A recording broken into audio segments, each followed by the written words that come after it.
Good morning, my dear students. I am your maths teacher from St. Paul International School. Today we are going to start your new chapter 17 data handling. Data handling जैसे हमने last classes में भी किया है, अपनी पुरानी classes में आपने पढ़ा हुआ है डाटा हैंडलिंग क्या होता है। तो फर्स्ट टर्म में हम कुछ टर्म्स पहले हम डिस्कस करेंगे। पहला है जैसे आपको पिक्टोग्राफ। तो बेटा पिक्टोग्राफ आपने लास्ट सेशन में पढ़ा था।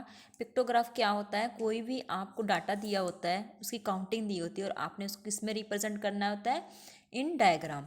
जैसे मान लो कोई फैक्ट्री है, फैक्ट्री में डेली डेज के अकॉर्डिंग एम्प्लॉयज़ आ रहे हैं। जैसे मंडे को आप मान लो मंडे आ रहे हैं 40 मैन, ट्यूसडे आ रहे हैं 30, वेडनेसडे आ रहे हैं 20।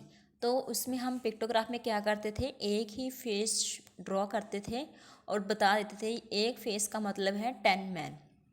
मीन्स के 10 मैन यहाँ पे वन डे में मतलब वन फेस कितने काउंट कर रहे हैं, 10 मैन। तो हम क्या करते थे, यहाँ पे जैसे मंडे है, यहाँ पे हम लिख देते हैं डेज, जितने डेज कौन सा डे है, और यहाँ पे नंबर ऑफ एम्प्लॉय जो काम कर रहे हैं उसमें।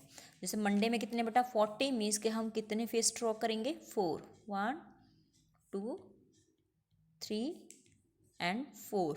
इस तरह करते थे। ट्यूसडे में कितने हैं, ट्यूसडे में 30 है, मीन्स के 10 3 ड्रॉ करेंगे क्योंकि वन फेस कितना शो कर रहा है, 10 को। इसी तरह वेडनेसडे 20 है, मीन्स के 2 फेस हम ड्रॉ करेंगे। तो इस तरह आप पिक्टोग्राफ का यूज़, मतलब इसको हम क्या बोलते थे, पिक्टोग्राफ। मीन्स के दिया हुआ डाटा हम अरेंज करते थे इन डायग्राम। ये था पिक्टोग्राफ। अब हमारे पास होता है बार ग्राफ। क्या होता है बेटा, बार ग्राफ। बार ग्राफ में क्या होता है, कोई भी डाटा जो दिया गया है, जैसे मंडे कितने जा रहे हैं मैन 40, तो हम क्या करते थे, यहाँ पे रेंज देते थे 10 20 30 40, इस तरह की रेंज देते हैं ना बेटा। तो हम मंडे जैसे कितने बच्चे हैं, कितने सॉरी एम्प्लॉय जा रहे हैं 40, तो हम क्या करते थे, यहाँ पे लिखते थे मंडे। मंडे की हम बात करें तो कितने हैं, 40 हैं। तो इस तरह आप बार ग्राफ ड्रॉ करते थे। ट्यूसडे, ट्यूसडे में कितने हैं 30, तो हम 30 की लाइन ड्रॉ करेंगे। और फिर 20 किस दिन है, वेडनेसडे। तो इसको बोलते हैं बेटा बार ग्राफ। ये सिंगल लाइन बार ग्राफ है। इसी तरह मान लो अगर एक और फैक्ट्री है, एक और कंपनी है, उसकी अगर हम बात करें, जैसे 40 है, मान लो यहाँ पे वो 30 मैन जा रहा है, 20 इस दिन 30 है, उस दिन 40 जा रहे हैं, तो हम इसके साथ ड्रॉ कर देते थे इस तरह। तो ये होता था हमारा डबल लाइन बार ग्राफ हो जाएगा ये। वेडनेसडे, वेडनेसडे मान लो यहाँ पे 30 है, तो ये कौन सा हमारा बार ग्राफ हो गया, डबल लाइन बार ग्राफ। तो बेटा ये तो थी बेसिक चीज़, टर्म्स जो हमने पढ़ी भी हुई हैं, उसी चीज़ को हम रिपीट कर रही थी मैं। अब जैसे रिप्रेजेंट करना है हमें डाटा को, हमें डाटा को क्या करना है, रिप्रेजेंट करना है। किस पे करना है रिप्रेजेंट, जैसे हमारे पास कुछ ग्रुपिंग दी हुई है, मान लो हमने इसमें हम यूज़ करते थे टैली मार्क। क्या यूज़ करते थे, टैली मार्क्स।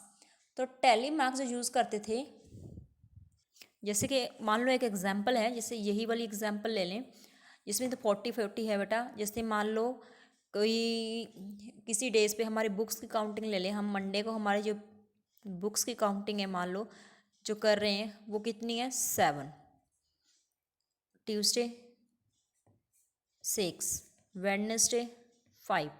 तो बेटा इसमें हम टैली मार्क्स कैसे करते थे, हमें पता है टैली मार्क्स क्या था, 1 लाइन, 1 के लिए 1 लाइन, 2 के लिए 2 लाइन यूज़ करते, 3 के लिए 3 लाइन्स, 4 के लिए 4 लाइन्स, बट 5 के लिए हम एक स्लैंटिंग लाइन यूज़ करते थे, है ना बेटा, स्लैंटिंग लाइन। तो ये हमारा टैली मार्क्स में होता है। मान लो जैसे ये है, यहाँ पे तो हम डेज लिख लेंगे, तो यहाँ पे उसका टैली मार्क लिख दिया।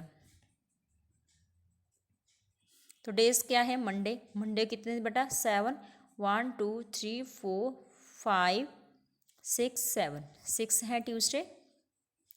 तो ट्यूसडे कैसे करेंगे, 1 2 3 4 5, सॉरी 1 2 3 4 5 एंड 6।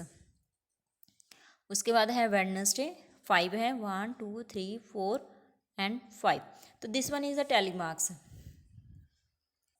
बट आप देखोगे एक डायग्राम, एक एग्जाम्पल है मेरे पास, इसमें मैं मार्क्स शो किए हैं, उसमें बताया गया नंबर ऑफ स्टूडेंट भी, इतने मार्क्स में कितने बच्चों के मार्क्स आए हैं। तो अब ये कौन सा टेबल बोलते हैं, हम इसको बोलते हैं डिस्क्रीट फ्रीक्वेंसी डिस्ट्रीब्यूशन टेबल। कौन सा बोलते हैं बेटा, डिस्क्रीट फ्रीक्वेंसी डिस्ट्रीब्यूशन टेबल। इसमें बेटा एक होती है लोअर लिमिट, इसे क्या बोलते हैं हम, लोअर लिमिट। ये होती है हमारी अपर लिमिट। और लोअर लिमिट अपर लिमिट में से जब हमने रेंज निकालनी होती है तो रेंज क्या होती है, अपर लिमिट में से हम माइनस कर देते हैं लोअर लिमिट को, तो हमारी क्या आती है, रेंज। तो ये सिंपल था जिसमें हमने क्या है, marks and number of students.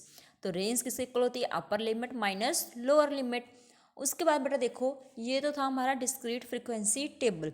इसके बाद आता है हमारा एक grouped frequency table, grouped frequency distribution. उसमें क्या होता है, सेम ऐसे ही होता है, बट यहाँ पे क्या आ जाएगा, टैली मार्क।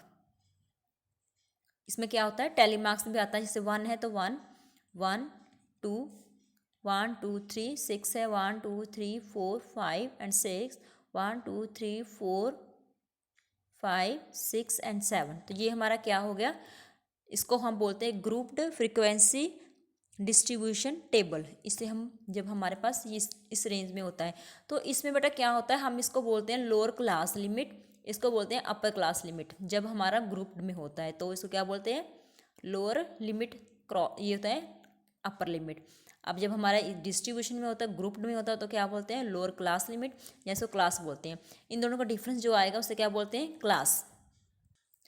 बेटा इसी के बेस्ड पे जो है आपकी exercise 1 and 2 totally based on these examples, these explanation. So बेटा watch the video very carefully and solve the exercise 1 and 2. Thank you.